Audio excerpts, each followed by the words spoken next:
On the night of June 30th, 1987, Father Arms arrived at a small house outside the town. The owner of this house seemed possessed by a demon and was tied to the bed, suffering in pain. The priest's arrival had no positive effect. Instead, it made the demon possessing the body even more excited. He claimed to be omnipotent and able to possess anything, anytime, anywhere. Unexpectedly, upon saying this, he was mocked by Arms. The demon refuses to be humiliated and wants to keep exercising, but was frozen in place by the surge of victorious energy Arms unleashed. Go ahead, shout, you featherweight, pretending to be a strong man. Can't you possess anything? Come on, possess something so I can see.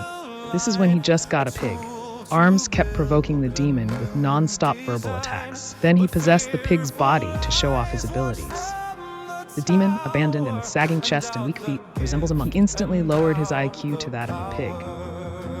Arms was urgently urging on the side. The man nearly collapsed from an electric shock.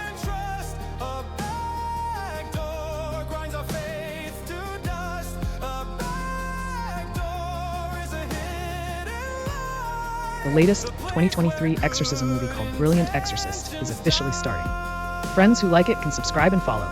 Let's continue. Arms's priest uses the church's mobile exorcism mode. His careless exorcism methods have long been opposed by other priests, especially the frivolous faction within the church. They always find various reasons to secretly suppress Arms. We all know that exorcism rituals require approval from the exorcist church. Priests are not allowed to conduct exorcism rituals privately. This time, the toy faction happened to catch the draft dodgers. They even organized a hearing. They wanted to use this opportunity to exempt Arms from the harsh exorcism-like draft process. Arms was completely displeased, claiming that the man just had a mental illness. It is merely a subtle psychological ploy by oneself. It is not an exorcism in the true sense. When the other party firmly holds on to this point, without was trapped in a word game by Arms, let him explain the difference between mental illness and being possessed by a demon. Someone who stays at home all day like this is like a fire that constantly stirs up trouble. Sometimes can endure, sometimes just can't. Amos smiled faintly and was about to leave. Before leaving, Lynn still had to say harsh words. Okay.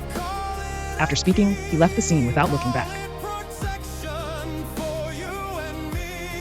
Next, let's talk about some other characters. Sophie's husband fell ill a year ago. He came to Spain with their 2 children. Here is a church their grandfather left to them. As long as the frame is repaired and gradually handed over to the church, it can relieve the financial pressure on Sophie's family. They have no choice but to remain here for some more time. Ailey said the church is the place where God inscribed the sacred ritual. This place is completely different. Everywhere reveals an indescribable ghostly aura. At night, you can still hear all kinds of strange noises. There seems to be a story here unknown to us. Renovation workers accidentally discovered something mysterious in the basement. Take a clear look at this smelly mirror. The clever one beside directly lit the hood. The only difference between roasting and stir-frying is that one has a skewer inserted. Repair work stopped because of a back injury. Sophie was causing a commotion over this at the time. The unreasonable youngest son, Henry, suddenly had his eyes turn white and kept rolling. No matter how his sister called out, there was no response. When Sophie came back, she found that her son had actually started to speak. It should be known that since the father passed away, the little guy hasn't spoken a single word. But what Henry said next made Sophie particularly prepared.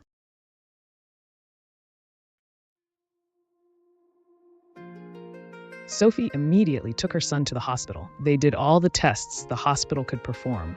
All of Henry's vital signs and brain functions were normal. Simply put, there is no illness. Regarding the recurring symptoms that appeared, the doctor speculated it might be related to the time of the father's passing, which caused Henry some psychological trauma.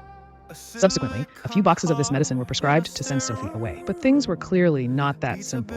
Henry remained calm for a while after returning home. Recently, the same issue occurred once more. The head priest also asked Sophie to contact the priest to come over. Father Thomas quickly arrived at the scene. He seems very confident in himself. Let the mother and daughter pour their hearts into the hodgepodge. But unexpectedly, in the next second,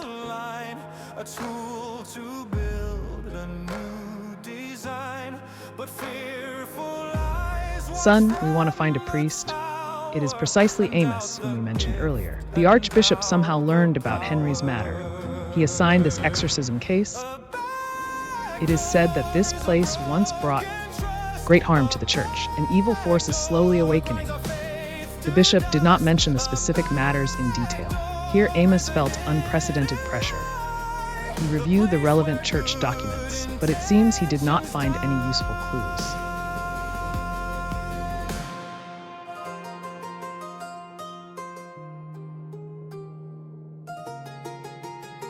Amos just walked into the church. He immediately felt an inexplicable, sinister atmosphere approaching. This was the first clash between good and evil.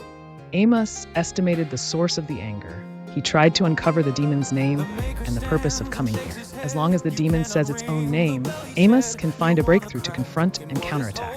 In this demon encounter, it's not a fool willing to be possessed. The demon never fails to reveal its identity. Instead, Jong-ho suddenly spat out a little bird. This scene not only made Amos get several times more rations, the second generation period. Amos joined the postal team, became a legislator in the war against the French siege. During a mission, they encountered an ambush by German forces. Comrades fell one after another. At a critical moment, Amos could only choose to feign greater threat. Waking up just then, a small red bird appeared beside me. Although Amos had long surrendered everything to God, this matter has always been a pain he couldn't mention in his heart. The devil precisely seizes the weaknesses of human nature, using this to mock Amos's fury. The crucifix on the wall suddenly fell down. In the first round of the battle, Amos suffered a crushing defeat. Realized that this opponent is extremely powerful, Amos sought help from Father Thomas. Before entering the room, he let Thomas bear all his sins. If not forgiven by God, the devil could use this to disturb their hearts and minds. Amos signed with the Lord outside. After entering the room, do not have any contact with the demon. Only by continuously striving can evil be defeated. Amos re-entered the room with his assistant. Start the second round of grinding.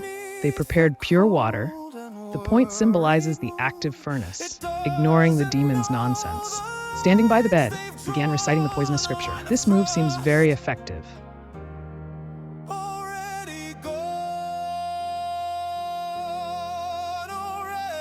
Lying in bed in enduring pain, trembling non-stop, the room's light suddenly went out.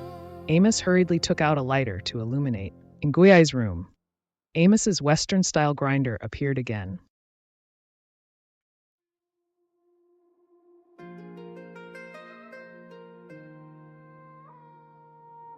The girl is named Leah. She was once possessed by a demon, but Amos did not send anyone. She has a mental health issue and doesn't need an exorcism. As a result, the girl was controlled by the demon. In front of her, I even felt extreme anxiety. The fall at the cross is the devil's mockery, and the blood congealed into the shape of wings, symbolizing the fallen angel. Before Amos could even come to his senses, the demon once again uncovered Father Thomas's upper lip. She once lost the love of a girl. She even expressed willingness to give up her faith for the girl. In the end, Thomas did not keep his promise to her. As a result, Amos kept reminding her to stay calm. Thomas, who has progressed in his cultivation, is completely unable to control himself. Amos was forced to end this grinding session. The second round easily ended in defeat.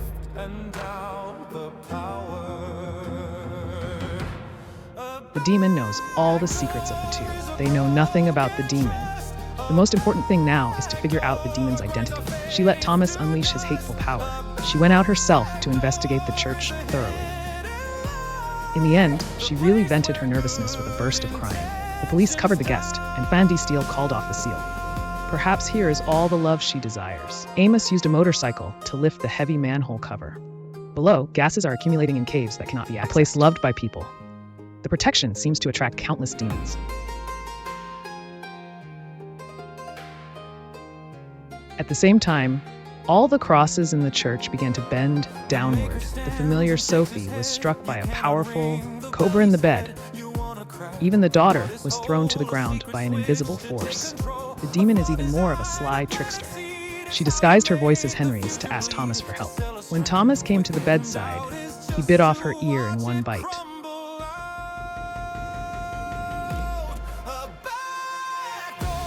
Amos, hearing the sound of movement, ran back to the room. First, she rescued Sophie from her predicament. Then she kicked open the door. Then she rescued her daughter, who was in danger. Fortunately, everyone loved each other and all was well. She took Sophie and her daughter to the church to rest. Then took Thomas back to the police station. They found the emblem of the Spanish Inquisition at the police station. At the same time, the archbishop also found in the church records, found a hidden letter. The identity and intentions of this demon have just begun to surface. Amos found a secret chamber in the basement. An iron dragon was placed in the center of the chamber. Inside was a curled-up Kugu. You can tell from the ring that this is an archbishop-level exorcist. But he is not imprisoned by anyone. It seems more like he is sealing a powerful demon, the iron dragon who willingly confined himself. Amos found a key on him. He opened another room leading to the basement. The place was filled with thick natural gas and a foul odor. The two repeatedly reached the bottom level of hell. They found the exorcist here. The target to be sealed, it turns out to be a Red Guard archbishop, also one of the greatest exorcists in church history, placed a diary by the seaside. While Amos was flipping through the diary, the archbishop here also began studying that mysterious letter. This time, they truly saw the whole truth of the matter. Let's first understand this part. It mentioned the Inquisition above. The Inquisition is also referred to as a tribunal. It belongs to an institution established within the church, mainly used to judge certain thoughts opposing the church, as well as people who hold such thoughts. But using judge once is not quite appropriate. Replacing it with eliminate is more fitting. The Spanish Inquisition. It existed for more than 300 years. About 380,000 people were judged for heretical beliefs. About 100,000 people were executed. Among them, some royal family members and high-ranking church officials were not punished. This period in history is also known as the darkest era in Christian history, and all writings involving demons. They first possessed several high-ranking exorcists. Then the church established the Inquisition. On the surface, it was to eliminate heretical ideas. In fact, it is using the authority of the Inquisition, under the guise of God's banner, eliminate the moderates in the church, thus achieving the goal of weakening God's power. Later, the church realized the schemes of evil forces. The exorcists collectively sacrificed their lives. The demon was sealed here. It might have been the arrival of Sophie's family. That's why someone broke the barrier and awakened the demon. Amos also found a map in the diary. This reminded him of another story from Teacher Lou. 200 furious angels were expelled by forces of good and turned into demons. They exist in various corners of the world, and this church is one of them. Sealed here is the most powerful king of hell.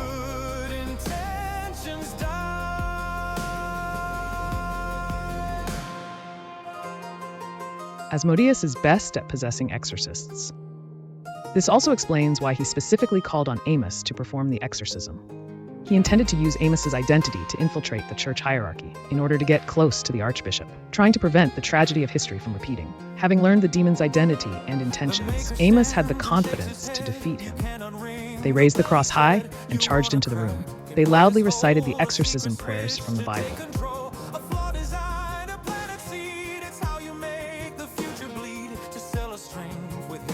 After a fierce confrontation, the demon was ultimately defeated. But before they could even be happy, the demon had already possessed Sophie's daughter.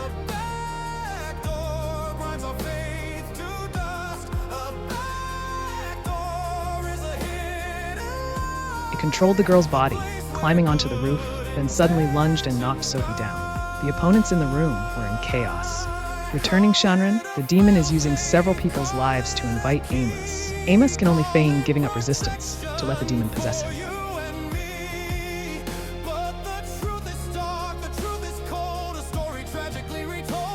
He uses the awareness of clenching his legs, urging several people to leave the room quickly.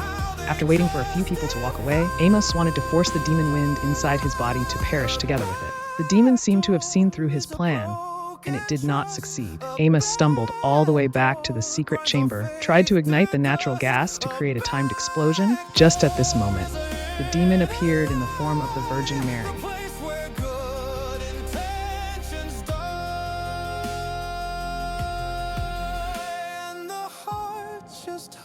When Thomas sent off Sophie's daughter and returned with the sign, previously, Amos's body was suspended in midair, having completely finished the possession. Thomas did not want the priests engaged in battle to surround the demon's leader. He held the cross and loudly recited the cursed Bible, trying to expel the demon from Amos's body.